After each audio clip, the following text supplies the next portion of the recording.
ఇక హైదరాబాద్ నగరంలో భారీ వర్షం కురుస్తుంది. పలు ప్రాంతాల్లో రోడ్లపైన నీరు నిలవడంతో ట్రాఫిక్ తీవ్ర అంతరాయం ఏర్పడింది.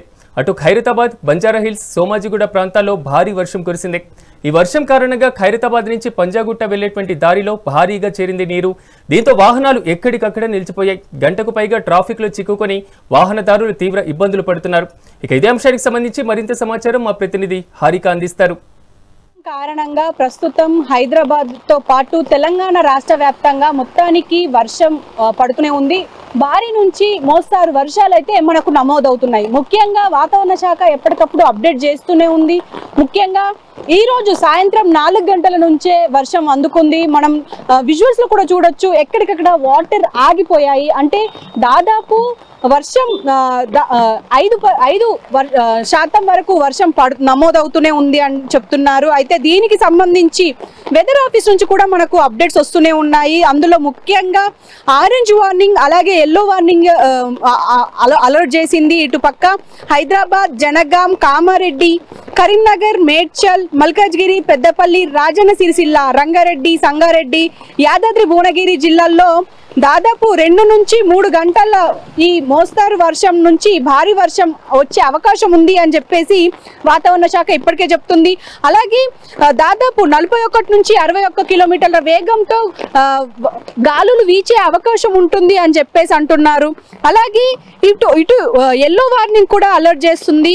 అందులో ముఖ్యంగా ఆదిలాబాద్, భద్రాద్రి కొత్తగూడెం, హన్మకొండ, జయశంకర్, భూపాల్పల్లి, జగిత్యాల, ఖమ్మం, కొమరం భీం, ఆసిఫాబాద్, మహబూబ్ నగర్, మంచిర్యాల, మెదక్, ములుగు, నల్గొండ జిల్లా, అలాగే నిర్మల్, నిజామాబాద్, సిద్దిపేట, సూర్యాపేట, వికారాబాద్, వరంగల్ జిల్లాల్లో కూడా ఇలాగే దాదాపు 2-3 గంటల లోపల ఈ తేలికపాటి వర్షం నమోదయ్యే అవకాశం ఉంటుంది అని చెప్పేసి ఇప్పటికే చెప్తుంది వాతావరణ శాఖ. అందులో దాదాపు 40 నుంచి 60 కిలోమీటర్ల వేగంతో గంటకు గాలులు వీచే అవకాశం ఉంది అని చెప్పేసి ఇటు వాతావరణ శాఖ అలర్ట్ చేస్తూనే ఉంది.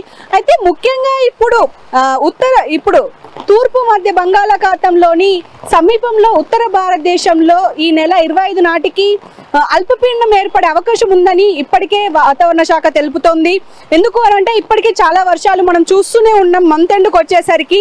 అయితే 26 నాటికి వాయుగుండంగా బలపడే అవకాశం ఉంది అని చెప్పేసి ఇటు దక్షిణ ఒడిశా, ఉత్తరాంధ్ర కోస్తా తీర ప్రాంతాల్లో కూడా 27న వాయుగుండం తీరం దాటే అవకాశం ఉంది అని చెప్పేసి వాతావరణ శాఖ చెప్తుంది. అయితే ముఖ్యంగా ఏదైతే ఇప్పుడు మనం చూస్తున్నామో ఈ వర్షాలు దాదాపు ఈ వాయుగుండం ఏర్పడడం వల్లనే అని చెప్పేసి అధికారులు చెప్తున్నారు. అయితే ఇది బలపడే అవకాశం ఉంది అని చెప్పేసి అంటున్నారు. అయితే ఇప్పటికే ఇటు హైడ్రా, జిహెచ్ఎంసి, ట్రాఫిక్ సిబ్బందితో అలాగే జలమండలితో అందరితో మేము సమన్వయం పరుస్తూ అలాగే ఎక్కడికక్కడ అలర్ట్ చేస్తూనే ఉన్నాము. దాదాపు గంటకు ముందే మేము అన్ని అలర్ట్స్ ఇచ్చేస్తున్నాము.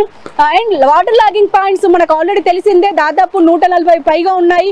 వాటన్నింటి దగ్గర అధికారులని అలాగే సిబ్బందిని ఏర్పాటు చేస్తున్నాము. పైగా మనకు ఆల్రెడీ తెలిసిందే హైదరాబాద్ లో వర్షాలు పడితే కథం మొత్తానికి ఎక్కడికక్కడ వాటర్ ఆగిపోవడం, అలాగే ట్రాఫిక్ జామ్ కూడా దాదాపు గంటల తరబడి వేచి చూడాల్సిందే. ఎందుకంటే ఆ ట్రాఫిక్ అంతా క్లియర్ అయ్యేసరికి అలాంటి పరిస్థితుల్లో ఉంది. ఇప్పటికే హైదరాబాద్ విషయానికి వస్తే ఎల్బీ నగర్, దిల్సుఖ్ నగర్, మలక్పేట్ ఇవన్నీ ఇప్పుడు జలమయమయ్యాయి. ఇంకో పక్క బంజారాహిల్స్, జూబ్లీ హిల్స్, మాదాపూర్ ఇవన్నీ ప్రాంతాలన్నీ ఇటు ఖైరతాబాద్ కావచ్చు, ఇటు ట్యాంక్ చుట్టూ ఉన్న ప్రాంతాలు కావచ్చు, లోయర్ ట్యాంక్ బండ్ కావచ్చు, ఇటన్ని ప్రాంతాలు ఇప్పుడు వర్షం నీరుతో ఆగిపోవడం వల్ల ఎక్కడికక్కడ ట్రాఫిక్ జామ్ అయింది.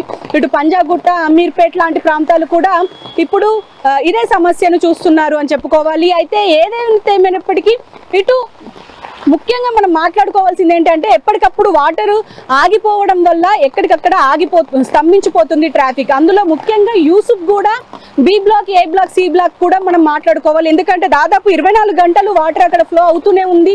దీన్ని అధికారులు పట్టించుకోవట్లేదు అని చెప్పేసి అక్కడ ప్రజలు ఎప్పటికప్పుడు చెప్తూనే ఉన్నారు, కంప్లైంట్ చేస్తూనే ఉన్నారు. అయినా కూడా పట్టించుకోవట్లేదు అంటున్నారు.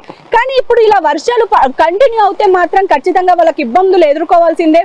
ఇప్పటికే అపార్ట్మెంట్స్ లోకి, కాలనీల్లోకి వాటర్ చేరుకోవడం, ఇళ్లల్లోకి వాటర్ చేరిపోవడం అంత ఇబ్బందికరంగా మారుతుందని చెప్పుకోవాలి. అయితే ఇప్పటికీ మనం చూస్తూనే ఉన్నాము, దాదాపు ఈ రోజు 4 గంటల నుంచి వెళ్ళి మొదలైంది, ఇంకా 3 గంటల వరకు ఈ వర్షం కొనసాగే అవకాశం ఉంది అని చెప్పేసి అంటున్నారు. మోస్తరు నుంచి భారీ వర్షాలు పడే అవకాశం ఉంటుంది అని చెప్తున్నారు. అయితే అధికారులు ప్రజలకు కూడా సూచనలు ఇస్తున్నారు. అయితే ఏదేమైనప్పటికీ హైదరాబాద్ విషయానికి వస్తే మాత్రం ఎక్కడికక్కడ ట్రాఫిక్ స్తంభించిపోవడం, ఈ వాటర్ లాగింగ్ పాయింట్స్ వాళ్ళ దగ్గర మొత్తం వాటర్ ఆగిపోవడం అవి ఇంకా కంటిన్యూ అవుతూనే ఉన్నాయి. ఇప్పటికీ ప్రజలు ఇబ్బందులు పడుతూనే ఉన్నారు, ఇళ్లలోకి వాటర్ రావడం సహజమైపోయింది. సో ఖచ్చితంగా దీని అంతటికీ ఏదో ఒక ఎండ్ పాయింట్ అనేది ఉండాలి, కానీ దీనికి తీసుకోవడానికి చాలా టైం పట్టే అవకాశం అయితే ఉంది. ప్రస్తుతం ఇటు తెలుగు రాష్ట్రాల్లో మాత్రం వర్ష సూచన భారీగానే ఉందనైతే తెలుస్తుంది. కెమెరామెన్ మధుతో హారిక, హైదరాబాద్.